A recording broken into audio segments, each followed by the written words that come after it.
नवमोऽध्यायः राजविद्या राजगुह्ययोगः।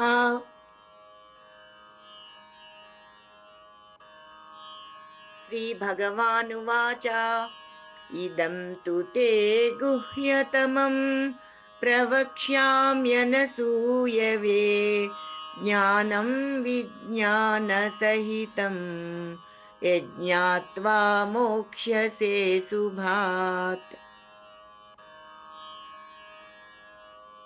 శ్రీ భగవానుడు చెప్పెను, ఓ అర్జున, దేనిని తెలుసుకున్నచో అశుభరూపమగు ఈ సంసార బంధము నుండి నీవు విముక్తుడవు కాగలవో అట్టి అతి రహస్యమైన అనుభవ జ్ఞానముతో కూడుకొనినదియునగు ఈ బ్రహ్మ జ్ఞానమును అసూయలేని వాడవగు నీకు లెస్సగా చెప్పుచున్నాను.